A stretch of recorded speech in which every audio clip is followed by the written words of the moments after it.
Friends, welcome to square cube குட்டீஸ் channel. இன்றைக்கி ஒரு இன்ட்ரெஸ்டிங்கான அன்பாக்சிங் வீடியோ தாங்க பார்க்க போகிறோம். வெட்டிங் ஆனிவர்சரிக்கு என் ஹஸ்பண்ட் ஒரு கிஃப்ட்டு ஆர்டர் போட்டிருக்கேன், உனக்கு வீட்டுக்கு பார்சல் வரும் அப்படின்னு சொன்னாங்க. அதே மாதிரி கால் பண்ணி இந்த மாதிரி பார்சல் வெளில வந்திருக்கு, போய் வாங்கிட்டு வாங்க அப்படின்னாங்க. போய் நானும் வாங்கிட்டு வந்தேங்க.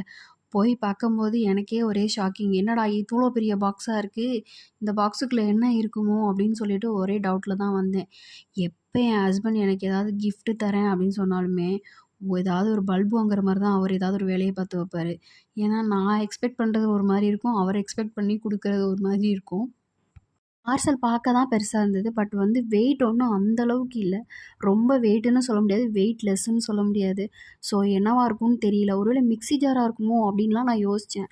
ஆனால் அந்த மாதிரிலாம் இல்லை. என் ஹஸ்பண்ட் சொன்னாங்க, நான் இது வரைக்கும் உனக்கு இது வாங்கி தரல, ஆனால் நீ இது என்கிட்ட கேட்டிருக்க அப்படின்ற மாதிரி சொன்னாங்க. நம்ம என்ன இவர்கிட்ட கேட்டோம் அப்படின்ற மாதிரி நான் கொஞ்சம் திங்க் பண்ணிகிட்டே இருந்தேன். என்னடா நம்ம கேட்டிருப்போம் அப்படின்ற மாதிரி. சரி, பார்சலை ஓப்பன் பண்ணியே பார்த்துரலாம் அப்படின்னு சொல்லிட்டு ஓப்பன் பண்ண ஆரம்பிச்சிட்டேன். ஆனால் தர்மக்கோல் தான் ரொம்ப உடஞ்சி போயிடுச்சு. நல்ல வேளை 2 குட்டீஸும் வீட்டில் இல்லை. வீட்டில் இருந்திருந்தாங்கன்னா அந்த தர்மக்கோல் உடஞ்சி பறந்ததை பார்த்துட்டு அவங்க வீடு பூராமே அந்த தர்மக்கோலை பறக்க விட்டுருப்பாங்க. க்ளீன் பண்ணுறதுக்கு போதும்னு இருக்கும். நான் இருந்ததுனால ஓரளவுக்கு கொஞ்சம் தான் வெளியில் உடஞ்சிச்சு. ஸோ அதை வச்சு நான் மேனேஜ் பண்ணிட்டேன். பார்சல் பேக்கிங் ரொம்ப பக்காவாக இருந்தது. அதை ஓப்பன் பண்ணுறதுக்குள்ள கொஞ்சம் கஷ்டமாக தான் இருந்துச்சு. ஏன்னா எல்லா பக்கமும் செலோ டேப் போட்டு எந்த ஒரு டேமேஜும் ஆகக்கூடாது அப்படின்றதுக்காண்டி நல்லாவே கிளியராக பேக்கிங் பண்ணியிருந்தாங்க. அதை கட் பண்ணி எடுக்கிறதுக்கு தான் போதும்னு ஓப்பன் பண்ணி பார்த்தா அது ஓடிஜி அப்படின்னு தெரிஞ்சிச்சு.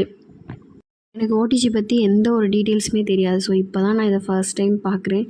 இனிமே தான் இதை பற்றி நான் கற்றுக்கணும், என்ன எப்படி யூஸ் பண்ணணும் அப்படின்னு சொல்லிட்டு. எனக்கு பேக்கிங் ஐட்டம்ஸ் எதுவுமே இது வரைக்கும் நான் செஞ்சது கூட கிடையாது. எல்லாருமே நார்மலாக வீடியோஸ்லாம் பார்த்துட்டு செய்வாங்க இல்லையா, நான் அந்த மாதிரி கூட எதுவுமே இது வரைக்கும் ட்ரை பண்ணதே கிடையாது. இனிமே தான் அந்த ஓடிஜியை பற்றி யூடியூப்பில் நான் பார்த்து தெரிஞ்சுக்கணும்.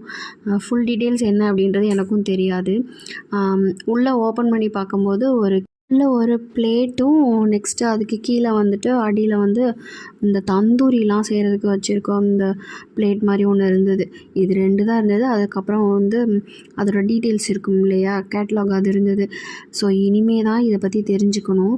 ஸோ கேட்லாக் தான் நான் எடுத்து பார்த்தேன், இனி இதில் என்ன பண்ண முடியும் அப்படின்னு சொல்லிட்டு. ஓவன் கெப்பாசிட்டி 10 லிட்டர்ஸ், அப்புறம் பவர் 1000 வாட் கொடுத்துருந்தாங்க.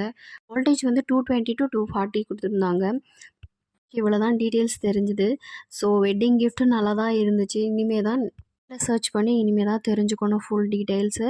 ஸோ இந்த வீடியோ இதோட நான் முடிச்சுக்கிறேன். தேங்க்ஸ் ஃபார் வாட்சிங். வீடியோ உங்களுக்கு பிடிச்சிருந்துச்சுன்னா என்னோடய வீடியோக்கு ஒரு லைக் கொடுங்க, சேனலுக்கு சப்ஸ்கிரைப் பண்ணுங்கள். நெக்ஸ்ட் வீடியோவில் பார்க்கலாம். பாய்.